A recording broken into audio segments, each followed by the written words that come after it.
നിങ്ങളുടെ favourite shows ഇനി ഒരിക്കലും മിസ്സാവില്ല. ഇപ്പോൾ C5 കാണും നിങ്ങളുടെ ഫേവറേറ്റ് ഷോ തികച്ചും സൗജന്യമായി.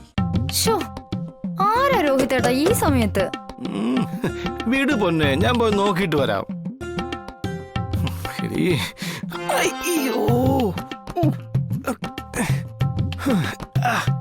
നിനക്ക് ഞാൻ വെച്ചിട്ടുണ്ടടി. എന്റെ കയ്യിൽ നിന്ന് ഇനി വാങ്ങിച്ചേട്ടില്ലേ? വേഗം വരണേ രോഹിതേട്ടാ.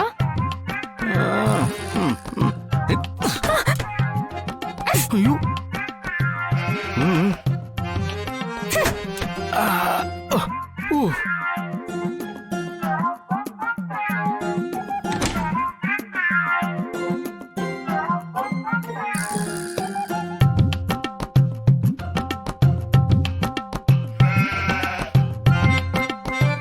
മതിയാക്ക്, സത്യാമ്മ വന്നിട്ട് പോയി.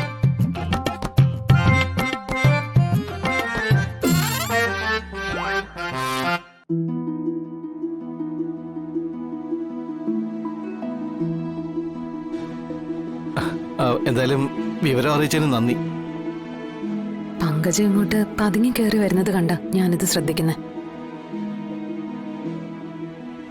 അവളെന്തോ കണ്ടുപിടിക്കാനുള്ള വരവായിരുന്നു. നോക്കുമ്പോ നിങ്ങൾ തമ്മിൽ പൊരിഞ്ഞാടി. പങ്കജം അപ്പൊ തന്നെ വിവരം സത്യാമ്മ അറിയിക്കുമെന്നും ഉടൻ തന്നെ ചെക്കിംഗ് ഉണ്ടാവുന്ന ഉറപ്പല്ലേ? അതാ ഞാൻ കൈയോടെ വിവരം അറിയിച്ചത്.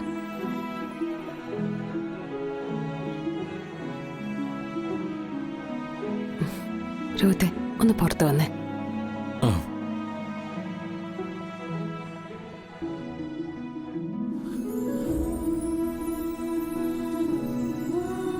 ശരിയാക്കി തരാടി. നീ പൊടപട്ടി.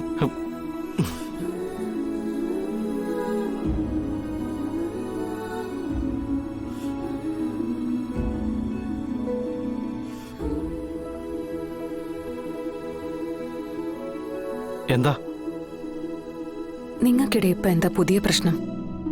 സത്യമ്മയുടെ മുന്നിൽ വെച്ച് ശ്യാമേനോട് സ്നേഹമായിട്ട് പെരുമാറിയത് അഭിനയമാണെന്ന് ശാലിനിക്ക് മനസ്സിലായി കാണുമല്ലോ. അത് അയാൾക്ക് സുസ്മിതയോടുള്ള പക തീർക്കാൻ വേണ്ടിയാ. അതുകൊണ്ട് അയാൾ ഇനി ഈ വീടിന് പുറത്തു പോകാൻ വഴിയൊരുക്കില്ലെന്നാ പറയുന്നത്. അങ്ങനെ സുസ്മിത ജയിക്കാൻ പാടില്ല അത്രേ. അത്രയും ബോധം ഉണ്ടായല്ലോ, സന്തോഷം.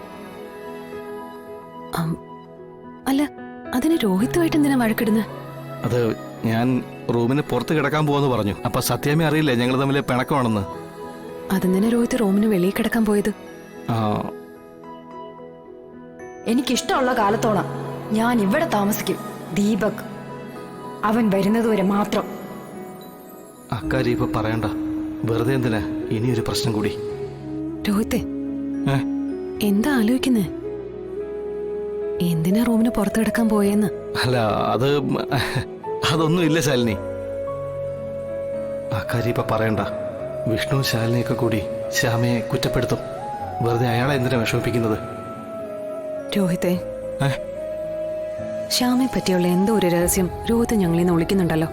ഹേയ്, അതൊന്നും ഇല്ല ശാലിനി. കുഞ്ഞു കുഞ്ഞു സൗന്ദര്യ പിണക്കങ്ങളില്ലേ, അത്രേ ഉള്ളൂ. രോഹിത്, നിക്ക്.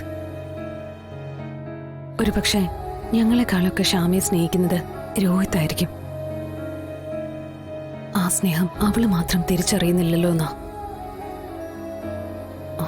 വേറൊന്നുമില്ലെങ്കിൽ ഗുഡ് നൈറ്റ് രോഹിത്തെ.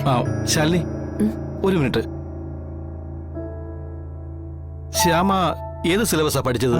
ഞങ്ങൾക്ക് സ്റ്റേറ്റ് സിലബസാ പഠിച്ചത്. എന്താ രോഹിത്തെ? അല്ല, CBSEയോ ICSEയോ ആണോ എന്ന് ഒരു സംശയം. നല്ല ഭാഷാ പ്രാവീണ്യം.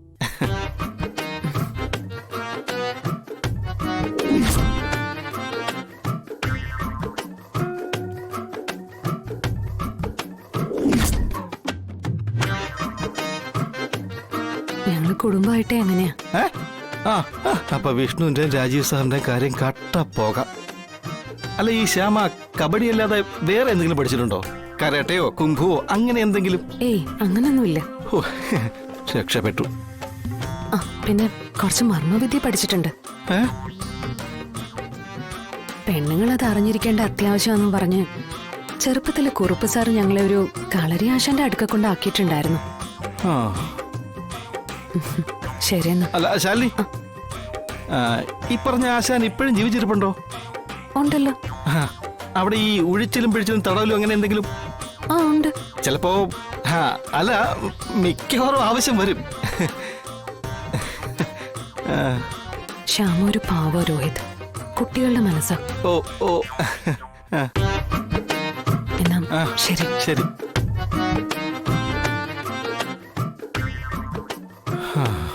ആ, ഐ, ഊഫ്.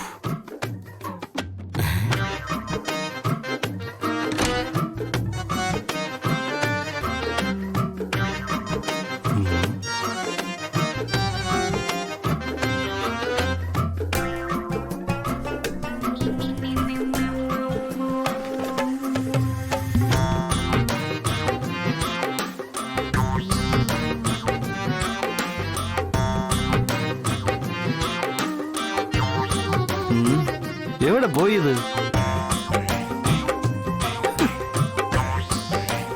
അയ്യോ അയ്യോ, 1-2 കടം ബാക്കിയുണ്ടായിരുന്നു. ഇതാണ് കുഞ്ഞുങ്ങളുടെ മനസ്സല്ലേടി.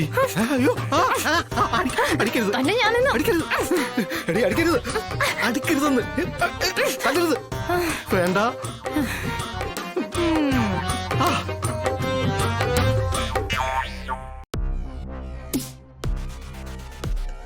ഒരാണിനെയും പെണ്ണിനെയും മയക്കി കിടത്തി അവരുടെ ഫോട്ടോ എടുത്ത് ആ പെണ്ണിന്റെ ജീവിതം തകർക്കുന്ന നിനക്കൊക്കെ നിത്യവൃത്തിക്ക് കൂട്ടിക്കൊടുക്കാൻ നടക്കുന്നവരുടെ വിലയുണ്ടോടി?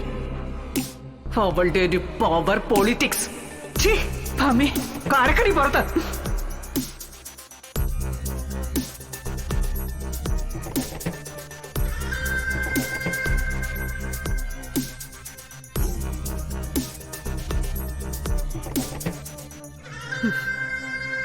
അമ്മയുടെ എനിക്ക് ഒരു കാര്യം പറയാനുണ്ട്. ഇനിയും എന്നെ നാണം കെടുത്തുന്ന എന്തെങ്കിലും കാര്യമായിരിക്കും. നിക്ക്, അത് വിടമ്മേ. ഒരു അമ്പ് പിഴച്ചാ മറ്റൊന്നല്ലേ അമ്മ എന്നെ പറഞ്ഞു പഠിപ്പിച്ചിരിക്കുന്നെ. നമുക്കൊരു അബദ്ധം പറ്റി, അതങ്ങ് വിട്ടേക്ക്. യുദ്ധത്തിലേറ്റ മുറിവുകളുടെ കണക്കെടുത്തോണ്ടിരുന്നവരാരും ജയിക്കാൻ പോകുന്നില്ല. ചെറിയ വേദന നീറ്റലൊക്കെ ഉണ്ടായെന്നിരിക്കും. അത് അവഗണിച്ച് പുതിയ യുദ്ധതന്ത്രം പയറ്റണം. അവളുടെ ഒരു തന്ത്രം. അങ്ങനെ അവഗണിച്ച് കളയാൻ പറ്റുന്ന ഒരു മുറിവല്ലടി ഉണ്ടായിരിക്കുന്നത്. നീ ഇത്രയും പ്രശ്നങ്ങളൊക്കെ ഉണ്ടാക്കിയെങ്കിലും ഭാമയുടെ അടുത്തേക്ക് എനിക്ക് എപ്പോഴും ചെന്ന് കയറാൻ പറ്റുന്ന ഒരു വാതിലുണ്ടായിരുന്നു. ഞാനൊരു തെറ്റിദ്ധാരണ കൊണ്ടാ ഇങ്ങനെയൊക്കെ ചെയ്തതെന്ന് ഭാമ കരുതിക്കോളുമായിരുന്നു. പക്ഷേ ഇപ്പൊ എല്ലാം നശിപ്പിച്ച് കളഞ്ഞില്ലേ? പോയത് പോട്ടെന്റെ അമ്മേ. അതാ ഞാൻ പറഞ്ഞത് പുതിയ വഴി നോക്കാന്ന്. പിന്നെ ഇത്രയും നാൾ യുദ്ധം ചെയ്തത് എന്തിനാടി? നീ ജയിലിൽ പോയതും നിന്റെ അച്ഛനെ അവിടെ വിട്ടിട്ട് ഞാൻ ഇവിടെ വന്ന് നിൽക്കുന്നതും ഒക്കെ എന്തിനാ? അതാ ഞാൻ പറഞ്ഞു വരുന്നത്. അമ്മ സമാധാനായിട്ടൊന്ന് കേക്ക്. ഡൗൺലോഡ് ചെയ്യൂ C5 ആപ്പ്. കാണൂ എല്ലാ എപ്പിസോഡുകളും സൗജന്യമായി.